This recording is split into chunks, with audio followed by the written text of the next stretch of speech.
पत्राचाळीचे बांधकाम निकृष्ट दर्जाचे नाही, व्हीजेटीआयचा उच्च न्यायालयामध्ये अहवाल देण्यात आलेला आहे। घरांची अंतर्गत किरकोळ दुरुस्ती करणे गरजेचे अहवालातून आता समोर आलं आहे। पत्राचाळ उर्फ सिद्धार्थनगर येथील पुनर्वसित 16 इमारतींचे बांधकाम निकृष्ट दर्जाचे नाही, व्हीजेटीआयने उच्च न्यायालयासमोर अहवाल सादर केलेला आहे। या घरांची अंतर्गत किरकोळ दुरुस्ती करणे गरजेचे असल्याचं अहवालामधून समोर आलेलं आहे।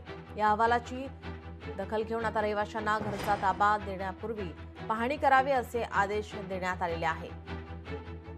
या प्रक्रियेला आता 6 आठवड्यांची मुदत देण्यात आली आहे। कायमस्वरूपी पर्यायी निवासस्थानाचा स्लॅब कोसळल्याने बांधकाम निकृष्ट दर्जाचे असल्याचा आरोप रहिवाशांनी उच्च न्यायालयामध्ये केला होता। उच्च न्यायालयामध्ये धाव घेतली होती।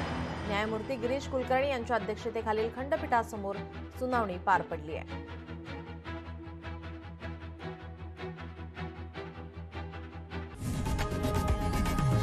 लोकशाही मराठी ऐका, पहा, जागरूक रहा।